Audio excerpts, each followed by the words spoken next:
Shalom Ibu Bapak Saudaraku, hari ini Rabu 29 April kembali saya dan Ibu Gembala mengajak kita bersama menyembah Tuhan.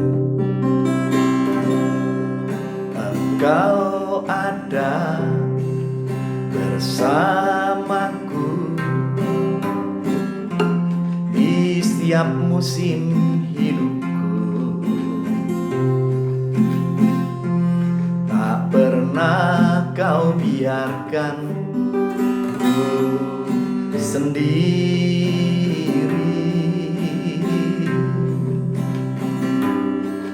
Kekuatan jiwaku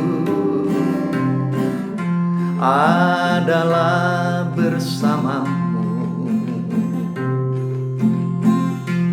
tak pernah ku ragukan kasih-Mu.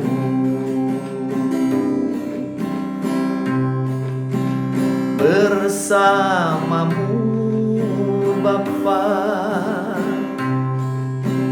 ku lewati semua perkenananmu yang teduhkan hatiku. Engkau yang bertindak,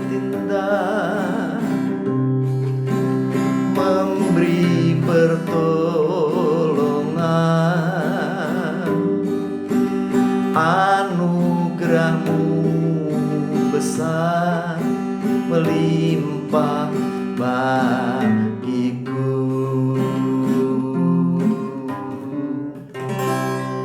Kita berdoa.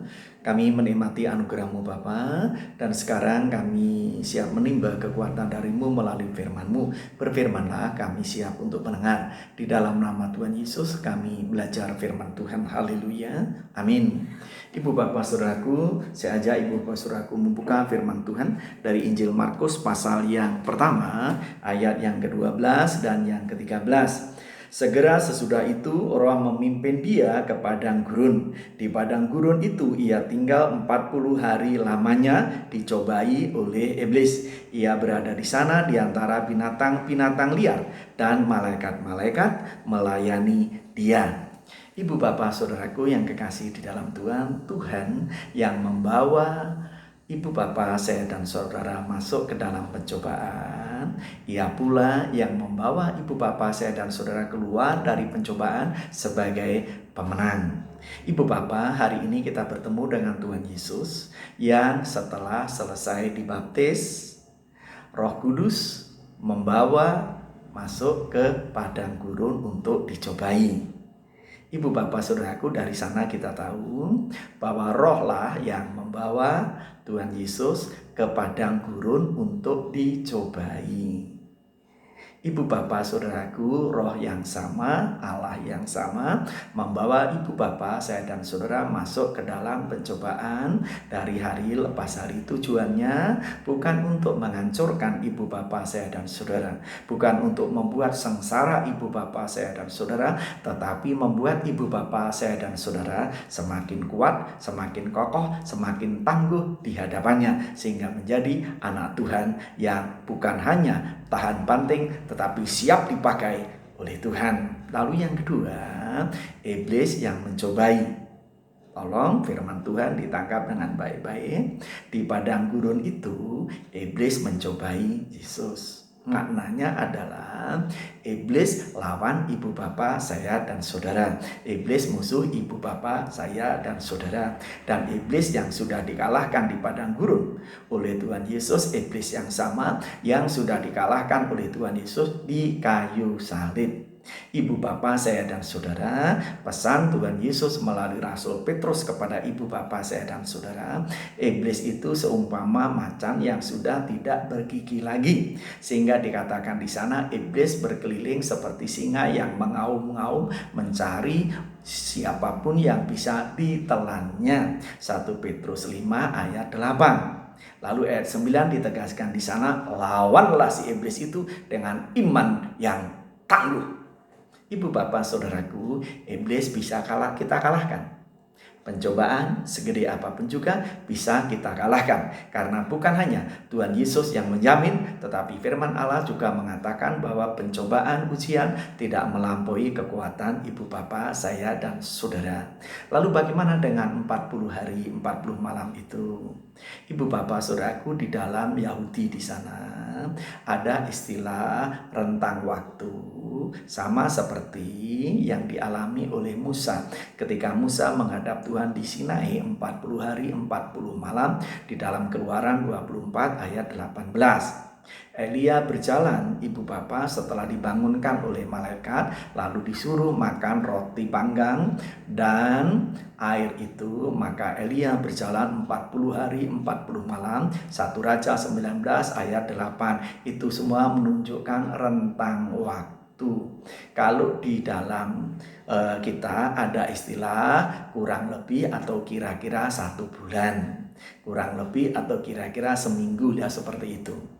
Lalu ibu bapak saudaraku, sekali lagi bukan tetapi yang penting di dalam waktu-waktu yang sulit itu Tuhan Yesus menjalani pencobaan dan Tuhan Yesus menang. Lalu yang ketiga, bukan hanya jaminan menang, tetapi Allah melawat, memberkati dan melayani kita melalui kasih karunia-Nya. Alkitab kita yang baru saja kita tulis tadi mengatakan, Ia berada di sana di antara binatang-binatang liar dan malaikat-malaikat melayani Dia. Selalu happy ending di dalam Tuhan. Ibu bapak saudaraku, hal yang sama Tuhan perbuat untuk ibu bapak saudaraku melalui masa-masa atau hari-hari sulit ketika kita menghadapi virus corona yang masih berjalan ini. Tuhan bukan hanya menjagai, melindungi, tetapi memampukan ibu bapak saudaraku melalui ini semua dan keluar sebagai pemenang. Ibu bapak saudaraku, pernah dikisahkan seorang anak kelas 2 SD pulang dari sekolah membawa rapot dan berteriak kepada mama, Mama, saya ranking 1. Mama berjanji membelikan es krim kalau saya ranking 1. Mamanya terbelalak senang karena ranking 1 anaknya. Tetapi hatinya bersedih karena ia tidak punya uang untuk membelikan es krim yang 5.000 itu. Lalu ia berkata, Nak, minggu depan ya, tanggal 1 Mama belikan. Anaknya yang bernama Dika menundukkan kepala dan berkata, oke, enggak apa-apa Mah, minggu depan atau tanggal 1 Mama belikan. Ibu bapak saudaraku yang kekasih di dalam Tuhan, siapa Mama itu? Hanya disebut Mama Dika. Ditinggal meninggal suaminya setelah sakit beberapa bulan, walaupun memakai kartu BPJS, tetapi perjalanan ke sana ke sini menghabiskan banyak uang. Dan ketika suaminya meninggal, bukan hanya meninggali 2 anak, Dika kelas 2 SD dan anak perempuan yang diberi nama Anita umur 2 tahun itu, dan ia ditinggali banyak utang. Ibu bapak saudaraku, untuk mencukupkan itu semua keperluan sehari-hari, ia harus bekerja membanting tulang. Dan banyak orang tidak bersedia mempekerjakan. Karena siapa yang mau mempekerjakan seorang pekerja sambil membawa anak 2 tahun perempuan itu. Tetapi ibu bapak saudaraku, terpujilah nama Tuhan, masih ada 1, 2, 3 orang yang mempekerjakannya. Dan yang menarik adalah di saat ia bekerja, di tempat ia bekerja, ia melihat dan mulai belajar membuat bolu pisang. Dan puji Tuhan, bolu pisangnya disukai banyak orang. Dan hari itu ia mesti meneteskan air mata karena sekali lagi ia sudah berjanji kepada anaknya memberikan es krim. Tetapi ia ingat tanggal 1 benar ia gajian dari cuci baju maupun bebersih itu. Tetapi gajinya itu ia mesti pakai untuk mencicil utang peninggalan suaminya yang sakit itu. Ia memutar otak bagaimana caranya untuk mendapatkan uang setidaknya untuk memberikan es krim anaknya itu. Tiba-tiba HP-nya berdering yang diisi pulsa kemarin 10.000 itu, dan ia berkata, halo. Di sana seorang ibu mengatakan, apakah ibu masih membuat bolu pisang? Oh ya, masih. Apakah ibu mau pesan? Lalu ibu yang di sana berkata, pesan 2 loyang. 1 loyangnya berapa? Dan ibu ini berkata, 1 loyangnya 50.000. Oh, saya pesannya tidak usah pakai gula karena suami saya diabetes. Baik, kalau nggak pakai gula tetap dilayani. Tapi harganya tolong murah ya, dipotong 10.000 jadi 40.000. Dan ibu ini berkata, ya Tuhan, padahal 1 loyang itu saya hanya ambil untung 20.000.